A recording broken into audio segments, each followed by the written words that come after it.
Hey, what's up everyone? Philip here bringing you another review. Today we're going to be taking a closer look at the Pulsefire Dart gaming mouse by HyperX. Let's check it out.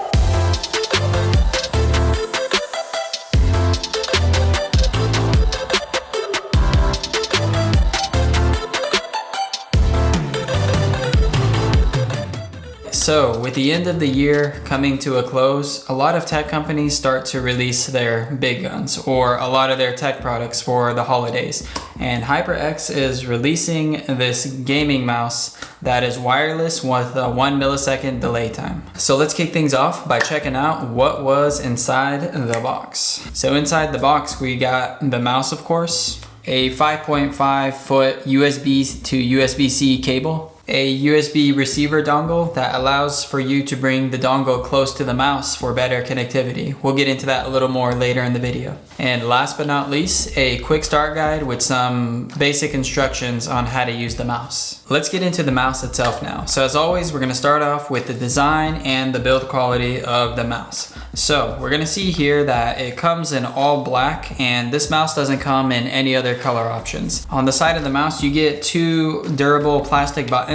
That is a backwards button and a forward button. If you wanna customize these to do other functions, you can do that by downloading the HyperX software. On the front of the mouse, we're gonna have a USB-C charging port, and that's how you charge this mouse, and we'll get into some of the battery features a little bit later in the video. On top of the mouse, we're gonna have a DPI switcher button, which allows for you to change the speed of how the mouse moves. So by default, you're gonna have 3 DPI switching options. You're gonna have slow, medium, and fast. Slow is gonna be the blue color, which operates at 800 DPI. Medium is gonna be the yellow RGB colors, which operates at 1600 DPI. And fast is gonna be green, which operates at 3200 DPI. On the mouse, you do get 2 RGB lights, which are completely customizable in the software to have different pulsing patterns or lighting settings.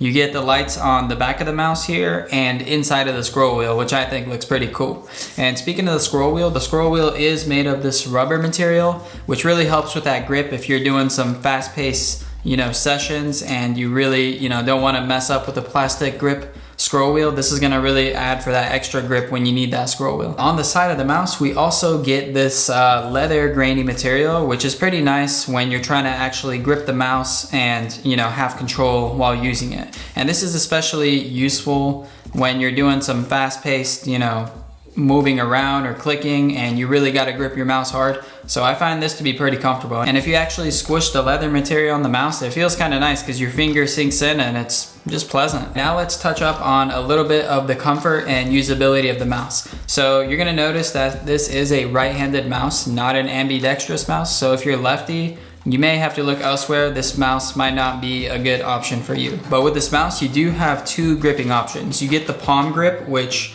allows for you to put your hand directly on the mouse and your palm just rests on top of the mouse. And then you also can do a claw grip, which some people like to hold their mouse like this, where their knuckles kind of go on top of the hump of the mouse. And you can hold the mouse in a position more like this, which people call the claw grip style. So you get claw and palm. So a lot of people like to use the mouse in different ways. And me personally, I use the mouse both with a claw grip style and a palm grip. It just depends what I'm doing.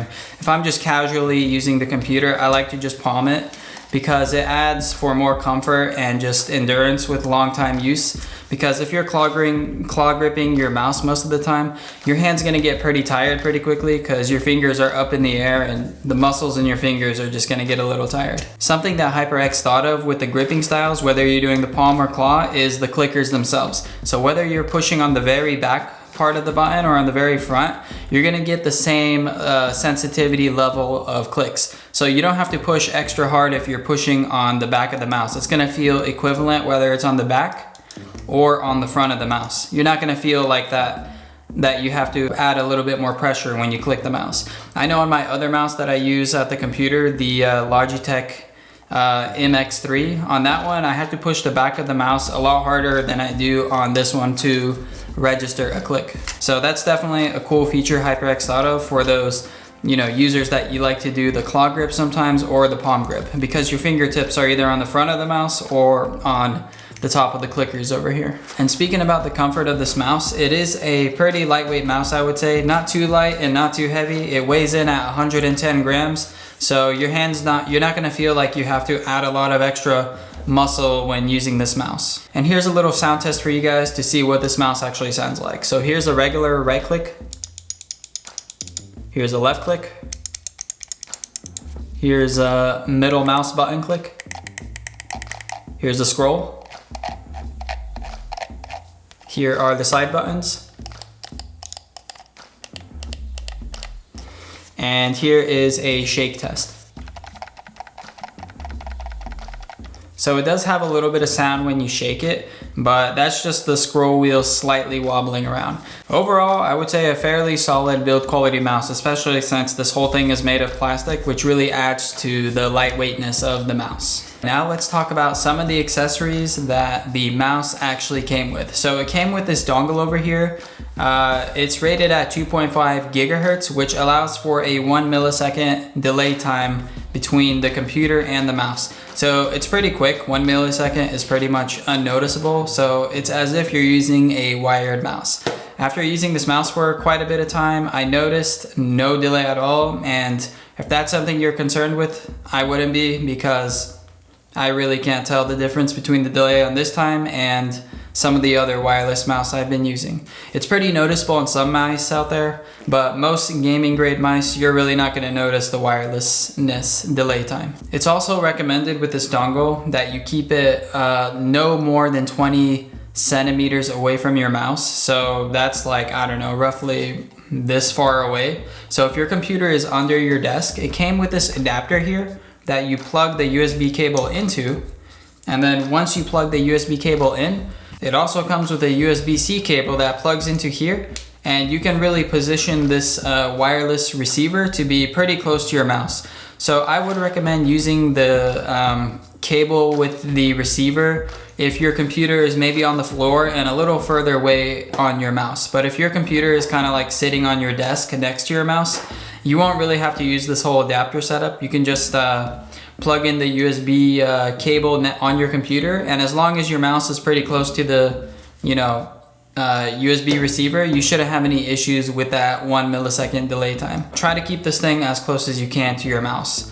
HyperX recommends keeping it no more than 20 centimeters away to get that 1 millisecond delay time. Now that we covered how to connect this mouse to your computer, let's talk a little bit about the battery and how long it lasts. So the way to charge this mouse is it comes with a little USB cable, and you simply just plug it in on the front of the mouse and boom, you're charging. So in terms of battery life, this thing will last for 50 hours with the RGB lights on, and if you use the software to turn the RGB lights off, it's gonna last for up to 90 hours. And like I mentioned earlier, the way to charge the mouse is with the cable here, or you can use HyperX's dual wireless QI charging station. So you can charge up to 2 things on this device. You can charge your phone, some HyperX headsets, and your mouse. So if you guys want to learn more about that, I'll leave a link down in the description below. So the thing that really stands out to me with this mouse is, of course, the comfort. I like how you can either do palm grip and claw grip, and you can get the clicks to click equally no matter where your fingertips are on the clickers. And of course, I also like the wirelessness of this mouse, because I do not like cables, because sometimes I'm using the mouse and I get like cable drag, and that's just like really annoying, and I just don't like the way cables look. So definitely a huge fan of the wirelessness, and it also comes with that 1 millisecond delay timer. So pretty cool stuff. If y'all are interested in picking up this mouse, I'll leave a link down in the description below. Also, if y'all want to know what's happening in the tech world, make sure you guys click that subscribe button, because I'm pretty much reviewing the latest products that come out from the biggest brands out there pretty much. I review Logitech stuff, HyperX, Razer, most of the big brands out there. I'm interested in those products. So if y'all want to stay up to date, make sure you click that subscribe button. If you like this video, make sure you click that like button, and don't forget to leave your comments down below. Thanks for watching.